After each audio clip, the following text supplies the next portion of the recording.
Hey folks, Jonathan here. My daily driver, using my daily driver, is this 2005 HD 2500, and this is the 6.0 gas truck. It's not a Duramax, and you know, I saved up and bought this truck years back, and because I don't like to finance, so you know, I just saved my money and bought it. But anyway, 338,000 miles is what I've got on it. And about 4 years ago, I had to put a oil pump in it. It was losing oil pressure when it was cold, which is kind of odd, because usually, you know, when you have bearing problems and stuff, it does it. You know, you got oil pressure when it's hot, and then or when it's cold, and then when it gets hot, it starts losing it. But anyway, I put a oil pump in it and drove it, you know, a bunch more miles, and you know, for a few more years, and it started losing oil pressure again. And I had put a cheap pump in it, and which I knew wasn't a good idea from the start. But anyway, I did put another pump in it, a GM pump, AC Delco, and unfortunately, I still got oil pressure issues. It's got oil pressure down at the filter housing, and it don't have it on the top side. So it does, but it don't. I mean, it's got about 10 pounds, 12 pounds, but that's at idle, and too low for me to drive. In other words, you know, I haven't really driven it since then. And what it is, you know, it's got a cam bearing that's wiped out, or multiple cam bearings. So anyway, 2005, it's a 6.0 liter LS motor, and I needed one. So the problem is every one of them I found was, you know, 160 to 170,000 miles, and they wanted, you know, $1,400, $1,450, $1,500 for them. And so I waited a little while until I could find something that would you know, fit what I needed a little better price wise, and that I could work with. But I'll show you what I went and bought today. Okay folks, here's a box truck I went and picked up today. Now this thing's got 162,000 miles on it, but the difference with this compared to the junkyard motors that I was looking at is I know exactly how this was serviced, and you know, the company that actually owned this bought this thing new, and the garage that I'm familiar with is the ones that keeps their truck service. So I knew that this truck had the oil changed just like it was supposed to, and there was no problems there. But as you can see at the top, I won't tell you who owned it, but I'm sure you can figure it out. But they got under an irrigation pipe at a farm, and instead of backing out of it, they kept going, and they had ripped the roof just a little bit up there. You may be able to see through it, through that crack there. But anyway, they ripped the roof, and then it caught that metal at the back and just really bent it back, tore the door up, and so it was totaled out. And so I was able to buy this, but it's got decent tires on it, which, you know, I don't run that size. But my whole point is I gave $1,500 for this.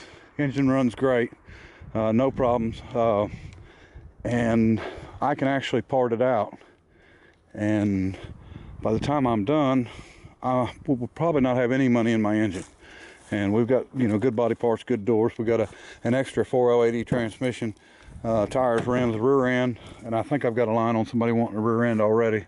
Now the seats are ripped up and shot, and it's been sitting for a little bit, but you can see next oil change, you may be able to see it, this camera's not good in dark, but next oil change was due at 163,419, and it's got 162,010 on it now. So it's good to go there. And you know, a work truck like this, you know, they don't get the worst treatment. I mean, the good thing about this hauling furniture, it was probably never overloaded, because it would be hard with the furniture that they sell to ever overload this thing. You know, none of that's really that darn heavy.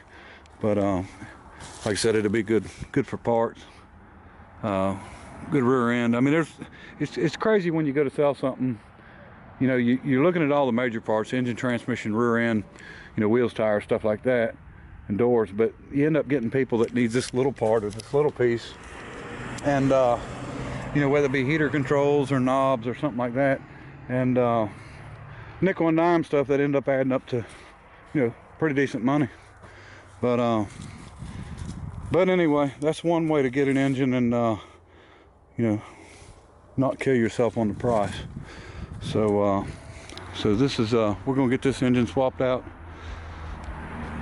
pretty quick, and that way I can get back to driving my truck. I've been driving my 57 International as a daily driver, running to the store and such, and we can even fix the box enough to use for storage too. So it's made to the van here, but it's not a unibody, so we can cut it loose and patch up the hole in it for the door there, and we'll make it into a good place to put stuff in dry. But yeah, just sometimes, you know, if you've got the space to put it, you know, if you can wait around long enough, a lot of times you can come along a deal and save yourself money in the long run. Oh, another thing I almost forgot, you know, a 5.3 will fit in the place of a 6.0, but the reason I didn't want to put a 5.3 in it, which are pretty accessible, the reason I didn't want to put a 5.3 in it is because I do have a 36-foot camper, and my boat I pull all over the place, and you never know what I'm liable to hook to, and because I'm not real easy on stuff anyway. But that's the reason I wanted to stick with the 6.0, and you know, you can get good service out of them as long as you service them good. And you know, my other one, 338,000, you know, I really couldn't expect any more than that, and it still runs perfect. I mean, I've never heard a lifter tap in it, and if it wasn't for the gauge, I wouldn't even know that it was the oil pressure was down. So you know, I don't know how long it would last driving it like that. You know, when you go to moving, it does come on up, but I don't want to take chances on wiping the engine out, and then you know, the way it is now, at least I could pull it down and put a set of cam bearings in it and, you know, go through it and freshen it up, and it'd be a good engine. So all right, appreciate everybody watching. Bye.